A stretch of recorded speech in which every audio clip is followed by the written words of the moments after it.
the Auburn Blitz Podcast, your direct source for all Auburn all the time with Brett Pritchard, Faith Richardson, and Randy Lee.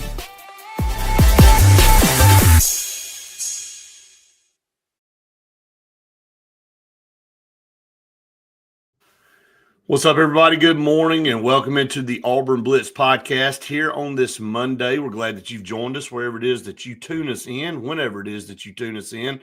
Always glad to have Jason Caldwell with us to start here on a Monday. Good to see both of you guys. And been a little bit of a gloomy weekend. I feel like I need a boat to get where I'm going this morning up here in Alex City. But good to see both of you. Yeah, good to be here. Good morning. Like I said, it's been plenty of rain in. The only positive is it washed the pollen away some, so that's a good start. Just so it can come back. Yeah, absolutely.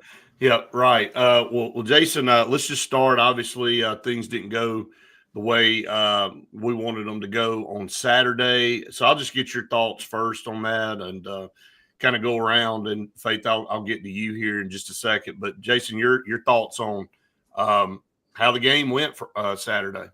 Yeah. We said the first time I thought it was a very difficult matchup for Auburn, and it showed up again on Saturday. I thought the difficulty on the perimeter maybe was as big as it was on the interior for Auburn. Florida's length ended up having a big deal, and I think it wore Broome down some in the second half. He's already banged up anyway, but plus 10 on rebounds in the second half for Florida. And then Florida turned it over a bunch too. But for Auburn, you had to protect the basketball to be able to win the game. And I think you give Florida credit. They picked up their defensive intensity, and that has not been kind of the hallmark for them this season. And they picked up their defensive intensity in the second half, and Auburn didn't adjust to it well. And so I thought that even with all those things, you gave yourself a chance to be in the game. And a couple of shots here. And, one of the things for this team a lot of the year that they were able to overcome was having some empty possessions, and Florida made them pay in a big way early in the second half. Auburn had some empty possessions, some shots that you look up and you got a chance to push it to double digits and have some, and you maybe take a quick shot here or there, and all of a sudden Florida got on a run and Auburn couldn't stop it. And Auburn had done a great job this year of avoiding those types of moments, and it came in the biggest situation. I think Auburn had only given up 6 10-0 runs all year. That's not very many. And to have one of those in that moment, to me, I thought that was the difference in the entire game, was those first few minutes of the second half, Florida getting right back in the game. And then once they did that, they were able to just kind of smother Auburn the rest of the way. Yeah, I think right there out of the gate in the second half, going into halftime, you felt pretty good about, the situation. And they erased that 9-point lead in about 3 minutes, and not taking care of the basketball. And those 12 turnovers in the second half really kind of led to Auburn's demise on that. But Faith, it really came down to one person for Florida. And I know they played good as a team, but it took an All-American effort from Walter Clayton Jr. for them to win this game. Yeah, he was out there, just second half took it away, and we weren't able to stop him in the second half, and I think that was our biggest flaw. In the first half, we held him some, but it seemed like everybody was tired going out of halftime, but that was where we lost, was him. And I don't want to say that he won the game for Florida, but ultimately he was the one that made the biggest difference out there, and we just weren't able to stop him. No, we weren't, unfortunately. Was worried about the guard play. Jason, you talking about fatigue, and Will Richards and obviously Martin. Martin had a phenomenal game, I thought, just from an athletic standpoint and just an energy standpoint. He had 2 really, really big dunks in that game. And, again, a lot of that led to the turnovers are what led to them getting some easy baskets, and when you give up I don't know how many points they scored off turnovers. Do you have it off the top of your head? I don't have it in front of me. I can find it real quick. Yeah, I mean, 16 in the second half. 16 points off turnovers In the second half. So that look at that. I mean, you could tell Auburn hasn't done that all year really. And like you said, Jason, the runs have been very small, and you haven't had that many to deal with. And Florida was challenged at halftime by their coaches. They went in there and we've heard how that went in the locker room. It wasn't pretty. So they were challenged and they came out and answered the bell. That's all you can say. Yeah, no, I did. And again, I thought it was a lot of Florida, some of Auburn. And again, we talked even last week, when you get to this point in the NCAA tournament, it becomes a guard game. Now, could you hold your own in the paint? And they did in the first half, and that was why you were where you were. Turnovers, all those things important, but man, those 10 extra rebounds in the second half, either the loss of opportunities for Auburn or the extra opportunities for Florida, wound up being really big. Walter Clayton did his thing; he did it, and you have to tip your cap to him. Not only was he best player on the court the other night, he's been the best player in this NCAA tournament, and that's why Florida is where they are right now, and that's what it takes sometimes. This reminds me of UConn when they got on the run in the Big East tournament, decade ago or more, and then ran it to an NCAA title with one guy really carrying them.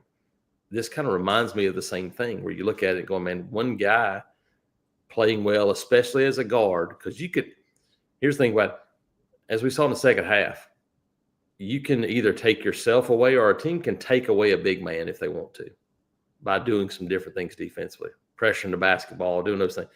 And, you look at the second half, Broome only had three shots, and Florida effectively took him away. Auburn helped them by making some bad shots too. But guard play, he's got the basketball in his hands, and it's hard to take that guy out of the game when he's touching the ball so much. And some of the shots he made, I mean, we had good defense on him 2 or 3 times. I mean, yeah, the corner over Baker Mazzara, there's nothing, like zero you can do about that. Yeah, nothing. I mean, that was just an outstanding play by him and a little bit of luck. Let's be honest about it. I thought Johni Broome being taken out there in the second half was, and when I say being taken out, Florida doing a good job of eliminating the ball going through him. And Auburn's a better team when the ball runs through Johni Broome because he's such a good passer. He distributes the ball so well. And I think maybe Auburn lost that a little bit. I think even if he's not scoring, Faith, getting the ball to him down low really kind of creates, because he is a good passer. It's amazing some of the passes he's able to make. And, to me, I think Auburn maybe panicked a little bit. I'm not going to say that's what happened, but it kind of felt like they wanted to start trying to play Florida's game, get down the floor real fast, see if you could, get a quick bucket or try to make a play one-on-one instead of trying to go through your offense and do the things that got you there. Yeah, he's able to just, with him in there and in the passing he creates opportunities all over the court. And that's just how Auburn's offense has run throughout the whole season. And even when he was out earlier in the year, we saw that we were able to continue to win, but it wasn't the same offense. And so that took away a lot of it gave Florida just a bigger advantage on the defensive side for sure. What Jason, now that the dust settle and it'll continue to settle a little bit, you'll reflect and go, man, what a great season. Most wins by an Auburn basketball team, another Final Four, you're going to get the hang of banner. The pageantry of being at the Final Four is what it's all about. Now, somebody's going to hoist the national championship trophy tonight. Duke probably thought it was going to be them. We'll shift into that game here in just a second. But getting to the Final Four, I don't want to say that people diminish. And, of course, I wanted to win it all. And I know the team did too, and y'all did too, and everybody associated with Auburn. But really, you don't ever – what do we talk about? We hardly ever talk about the national champion in basketball. We talk about who made the Final Four and what Final Fours were really good. In the semifinal game, plus the national championship game. And, so now Auburn will be remembered again for another Final Four. And I don't think it'll be their last one. I think this is a program now that expects to make deep runs and have the type of team year in and year out to make those type of runs, Jason. Yeah, no, I think you look at it and it's absolutely just part of the step as you continue to build a program. I think back to it, and you have teams that just jump up there and win one early, but also remember that Mike Krzyzewski and Duke, he was the guy who couldn't win the big game for a long time. Yeah, that guy can't win a big game. They made the Final Four after Final Four and couldn't win the big game. He was much younger. And so for Auburn, you're going to have to continue with this with another coach at some point. Who knows when that's going to be. But you have put the pieces in place to be a program that gives yourself a chance to get back there time and time again now because of what you've done the last 10 years. And 2 Final Four trips the last 6 years. I wrote a little bit about this morning, but it's still hard to fathom that Auburn basketball has made 2 Final Fours in a 6-year span because other than, again, one opportunity, and you think about it going, the opportunity in 1986 when you lose to Purvis Ellison in Louisville and Houston, and you go, man, that team had a chance to make a Final Four. Other than that, you looked at Auburn, even in the great team of 98, 99, that team lost in the Sweet 16. You go, I just don't know if Auburn's ever going to do this. And they've done it twice. And I think now it's a different era, a different time. Now can you go, okay, flip the switch and rebuild this thing because it's going to have to be rebuilt. You started adding a piece from the portal. You're going to have probably 4 more legitimate portal pieces to give you a chance to go in and see if you can keep Tahad Pettiford and see what happens with this roster. But you're losing a lot of really valuable guys off this team. How quickly can you replace them and get back going again? That is now the name of the game in college basketball and college athletics in general. Yeah, you don't get a lot of time to really cherish the moment of what you did because you're right back into the fire trying to get players to fill, your roster spots that you're losing. And Auburn's got a bunch that they're going to have to fill. Like you said, already got a good number of guys coming in. And then you look at some of the guys that Auburn's in on.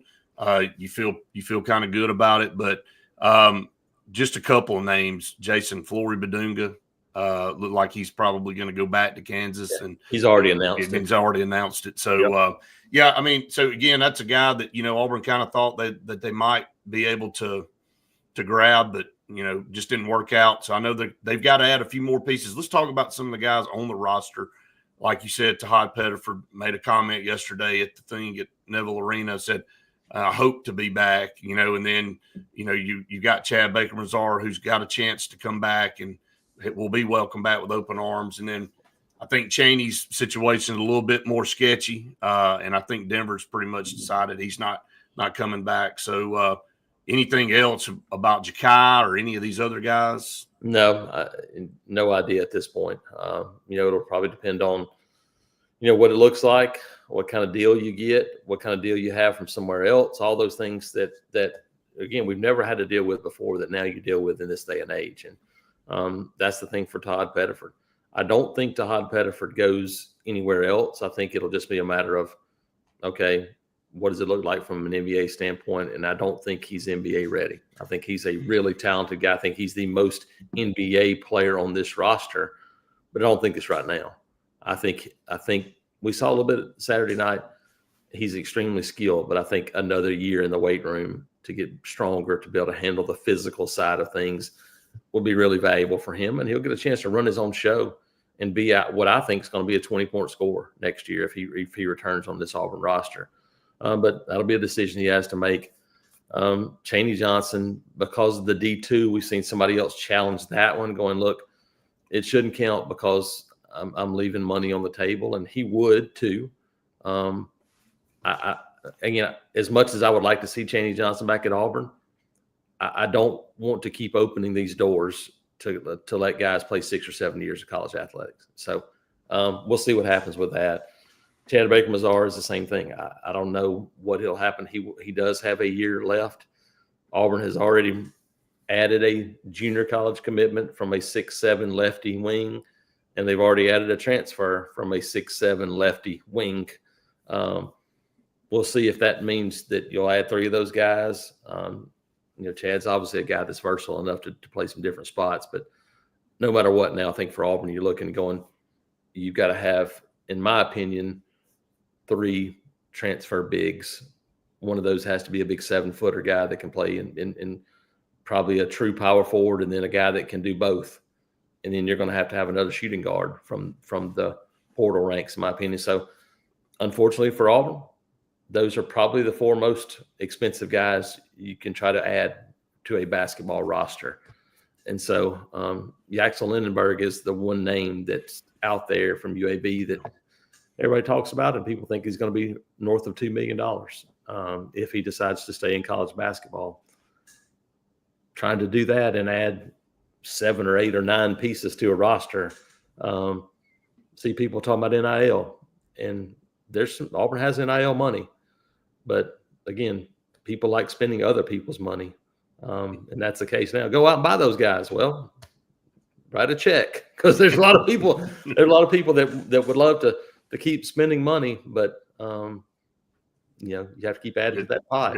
There's not a money tree outside, unfortunately. I wish there were. It'd solve a lot of problems for all of us, wouldn't it? We'll shift out of that. The other semifinal game. Man, I told Faith, I said, I'll be honest with everybody, I'd kind of faded out on the couch a little bit. I thought that thing was over and had kind of just, looked like it was Duke's, in the bag. But man, just didn't realize that they had gone on such a scoring drought, Faith, in the end of that game. And then Cooper Flagg, man, just, having some opportunities. And I hate to, he obviously is the reason Duke was so good, but the Kentucky game, the Kansas game, he turned the ball over late in those games and lost that game. He missed a shot right there, that would have given them a chance. And, you can't pin it on a guy that's got 27 points, but he had some chances as, a freshman to make some key shots in big games, and he didn't do it. But it wasn't about him. They missed the free throws, and they just didn't handle their business coming down the stretch. Yeah, the other thing is too, though, is we've seen him in those kind of clutch moments not be able to come out on the other side. So they keep trying him again, and he came up short on Saturday. So sometimes you think, why would you go back to him if you've seen that he can't make those clutch shots? But you're right. You can't say that somebody that had 27 points had a bad game, because you're right. The offense, just kind of like what we say about Johni Broome, the offense runs through Cooper Flagg, and he's got so much talent, and, named the player of the year. So it's not his fault, but because Duke was up so much at half, and Houston was just able to run through them in the second half. So it's not Cooper Flagg's fault only, but Houston just was able to go out there and get it done in the second half. Just amazing comeback. What did they make, Jason? I think it was, they had one field goal in the last 11 minutes of the game. I think one field goal last 10-26. They scored 8 points in the last 8 minutes. And yeah, it's hard to point anything at Cooper Flagg other than the last miss. That guy was, he played 36 minutes. He had 27 points, was 8 of 8 from the free throw line. Right. 3 for 4 from 3, had 7 rebounds, 4 assists, and only 1 turnover, had 3 blocks and 2 steals. You look at, and probably the key for them was Tyrese Proctor's been a guy that has been making shots throughout the NCAA tournament. He was 2 for 8 from the floor, 0 for 4 from 3, had 7 points in 38 minutes. And you look at him and Sion James and Malawach, the big guy, played 21 minutes, right, had 6 points and no rebounds. And so Houston was able to stymie them inside. And I talked to to some guys that cover Florida. And, obviously Auburn's already played Houston. I said I've watched it a bunch. It is the equivalent of stirring up a jar of hornets and then turn them loose. That's when you play Houston, that's what it is, because they're not extremely big. Juwan Roberts is a physical guy, but he's not huge. Joseph Tugler's got some size to him, but they're mostly guard. Now they're physical, but LJ Cryer and these guys they just wear you down. They play every minute. They don't back down, and they don't stop till the end. And it's, they get to play that style. And Duke didn't turn it over a bunch.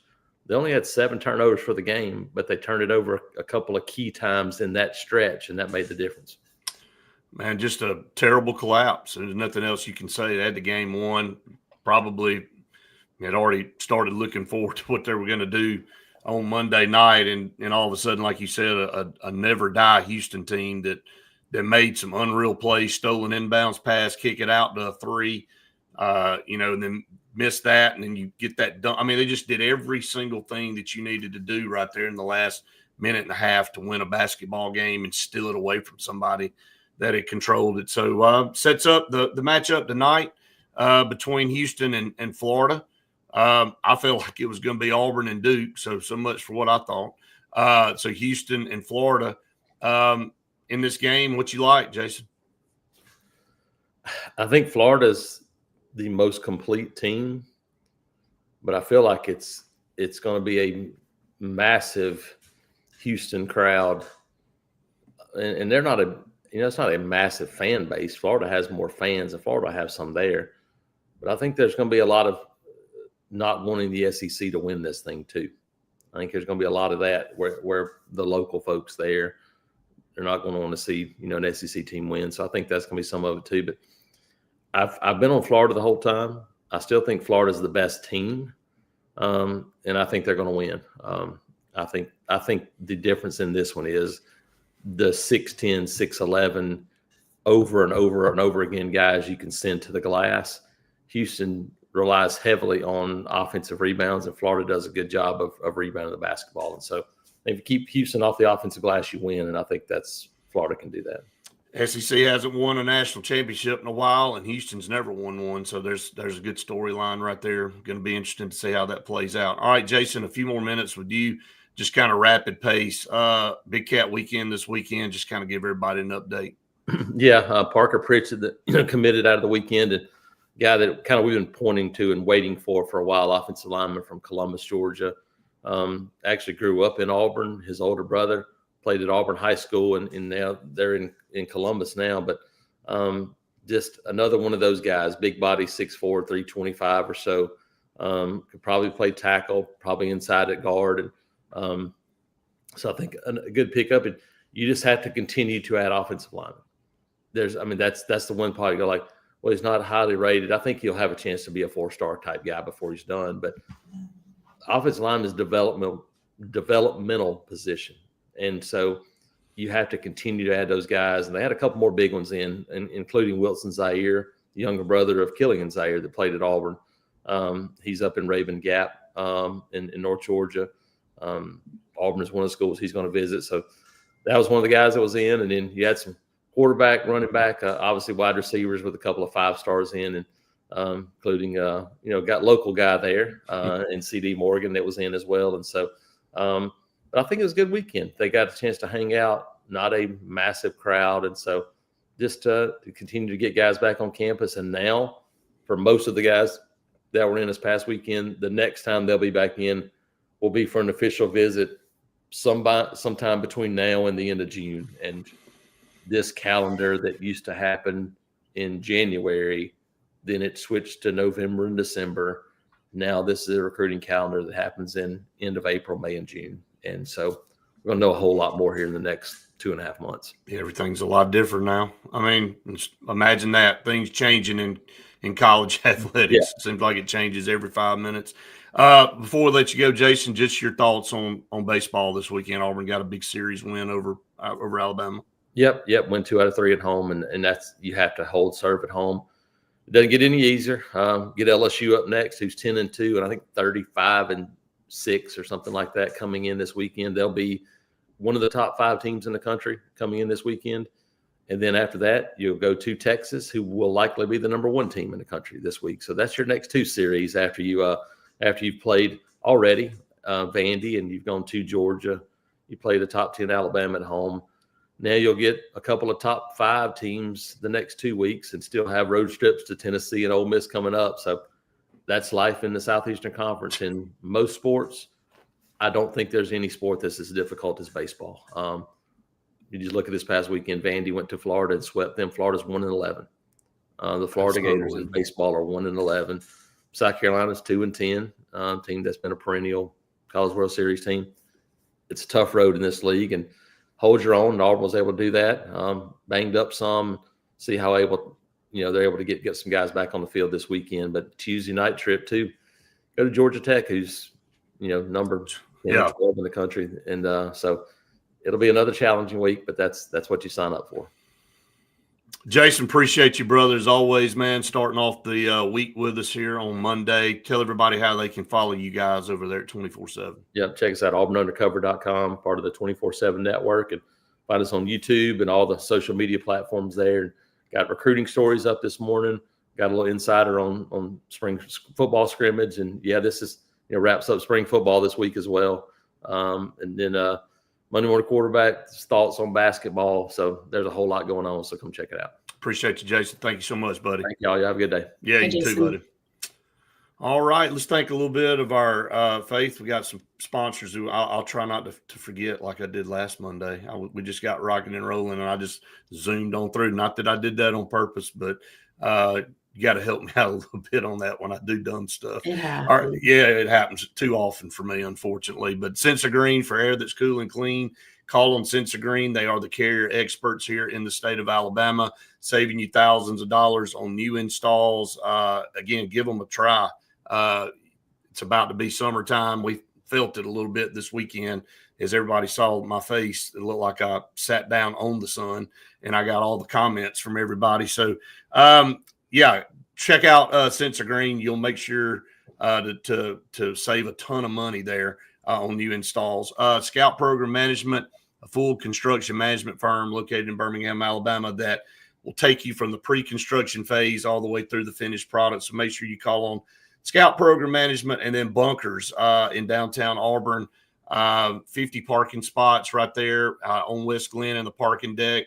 You can always access Bunkers. No matter how many people are downtown, they'll have accommodations for you. The food, the service, the atmosphere is awesome. So make sure you go out and check out Bunkers. We'll hit some more of our partners here in just a little bit. Faith, you were at the baseball game, one of the baseball games. Kind of give everybody a little rundown. That was a big series win for Auburn. Well, I was at the one we lost, so No, you weren't supposed to tell everybody that, but it's okay. Yeah, so that was disappointing. But honestly, we looked really good. And it was Saturday at 2, so because it changed into a doubleheader, obviously because of the great weather we had yesterday on Sunday. So it was not as packed because of the basketball game, I think. Sure. But yeah, Friday set a record of attendance, won 10-0, which is crazy. But Saturday, I still thought we looked really good. I left a little bit early, but I left when we were up. So I was sad to know that we lost after that. But we looked really good. Our pitching looked actually really, really good. Cade Fisher, I think was the one pitching when I was there, and he looked really great. And I was there there was one home run from our catcher, and so he had a really great swing. But yeah, it was Plainsman Park looks beautiful from the inside. I hadn't we had been there once since all the renovations, but for a game it looks so good. But yeah, we looked good. We weren't able to squeeze out a win the second game. But yeah, a huge series win for Auburn. But like Jason said, we've got to go to Georgia Tech, and then we've got LSU coming in. So can't think too much on this series win because there's a lot upcoming. So it's like saying the Yankees, the Dodgers, and whoever else are your next series. It's like, does it ever? It doesn't stop. Does it ever let up? No, it doesn't. But yeah, getting the series win was huge. So that's 3 out of 4 series now that Auburn's been able to win in baseball. And again, you almost have to protect home turf. We know that. And going on the road in this league in any sport is really, really rough. But if you can get a chance to win a series anywhere, just don't get swept. Even if you lose 2 games, try to squeak one out because the sweeps are so devastating. I mean, look at Florida. I mean, nobody had that, starting the season. Nobody thought if you'd have bet on that, you'd be a rich person because nobody would have taken that bet that they'd be 1-11 right now. Yeah, I'm shocked at their record. Just because of how great their season was last year. Hearing that is insane. One year to the next, it doesn't matter, good or bad. Look at us last year. I mean, we were in the tank. And then look at South Carolina in basketball this year. They went from the year before being at the top of the SEC to barely won a game. So you just have to reload every year, and because everybody's just so good. And like you said, college sports are changing every 5 minutes. So right. There's no linear path at all for anything in college. There's no constant. You can't rest. You can't go, we're good for the next 3 years. If you're just good for the next 3 months, I think you take 3 weeks. 3 weeks, maybe 3 days, especially with transfer portal open in all these sports. But yeah, just kind of a quick rundown there, baseball, and again, we'll be back over at practice this week as they finish up, and looking forward to that. Got some comments, Justin. I'm sorry I didn't see the comment before. It said, Jason, I hadn't sat in my seat for literally 2 minutes Saturday at the Final Four, and a guy decked out in Alabama gear walked past me on the way to the concessions. Jason's always done the random pick of the Alabama guy at an Auburn event or anywhere. It doesn't matter. And there's one everywhere. It doesn't matter. He's got an Alabama hat on or shirt, and so they find their way to the event. John said, what AU remaining basketball players may be making a move to the NBA or via the portal? I think, we said that earlier, just to hide possibly, and then Janai, and then we'll just have to wait and see on the rest that want to come back, that can come back. And so we'll be following that very closely, obviously, the next few weeks, and hopefully they'll get all that solidified and taken care of sooner than later. So all right, let's talk about some more of our partners here on the program. Sure Shot in Alexander City. Can't thank them enough. Man, it is turkey season, and there's a lot of birds being killed. Saw some this weekend, and it was perfect weather. Firearms, apparel, hunting. They sell and trade new and used firearms. They still have the Browning sale going on, 10% off. So make sure you check them out if you're in the market for a new gun. They'll save you some money there. So go check them out in Alexander City. We really appreciate them. Oliver Ross, a full-service bartending service that handles weddings, parties, private parties, corporate gatherings, the whole 9 yards. You can check them out on Instagram and Facebook. They'll make you look good at your party or your gathering. Don't hire somebody that doesn't know what they're doing. These are licensed and trained bartenders. So make sure you call on them for your next party or gathering. Also want to thank Old Number One Customs. Old Number One Customs, they have the answer for what you need to do with your tax refund. If you're remodeling your house, your bathroom, or your kitchen, make sure you check them out. They have 0% financing as well. So check them out. Great opportunity there for you to use that tax refund.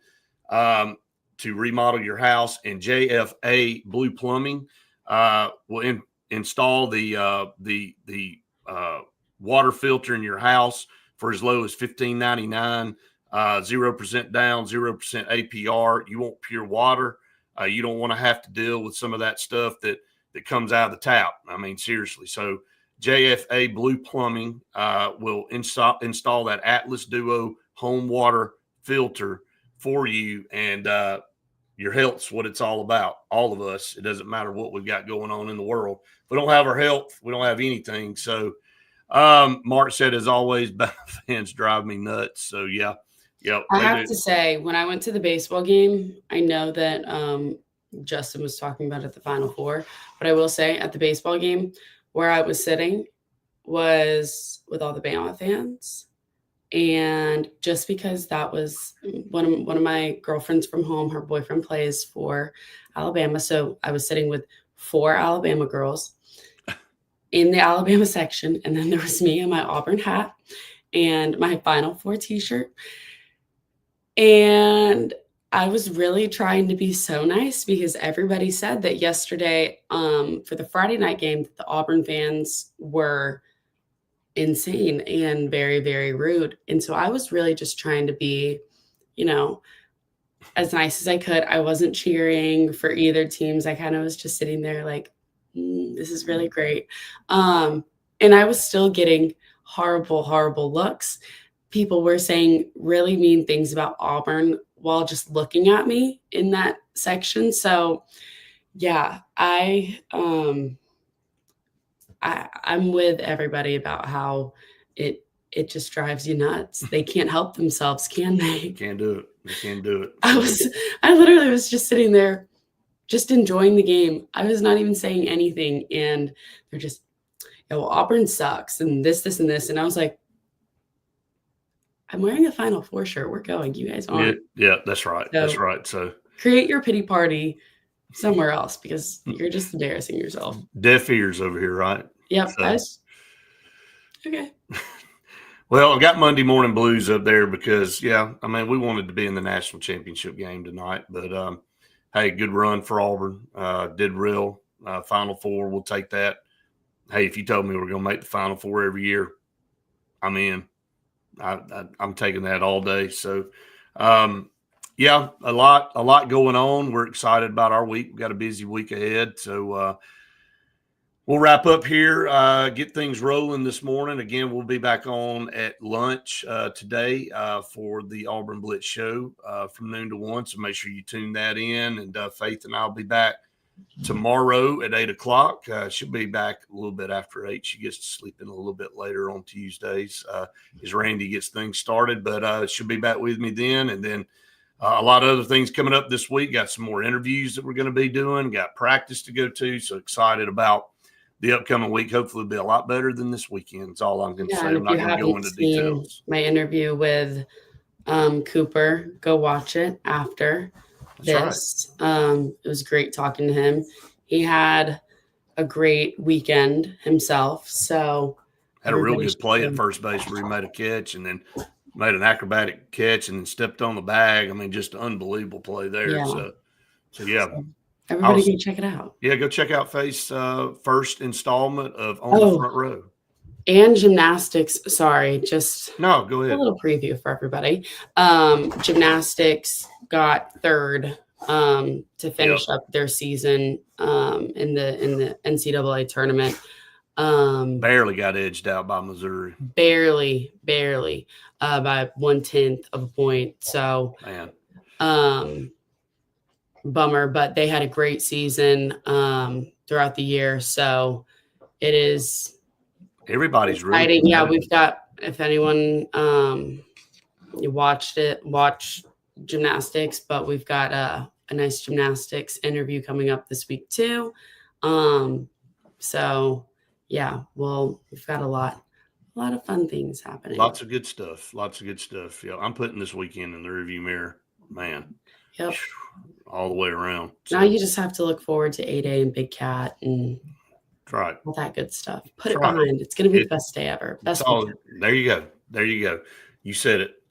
And I'm going to let you say it every day. So, all All right, guys. Again, I want to thank all of our sponsors. We appreciate all of them so much for allowing us to be here with you every day on the Auburn Blitz podcast. We hit 3,000 subscribers this weekend, and we're rocketing past it. I think we're already over 3,100. So I think last night we gained 100 subscribers overnight. So, man, some people up late watching content and subscribing. We want you to continue to do that and spread the word out there. So, well, we hope everybody be safe out there. First of all, have a great day. As Faye said, the best day ever. Have that as always. No matter what comes your way, go be nice to people.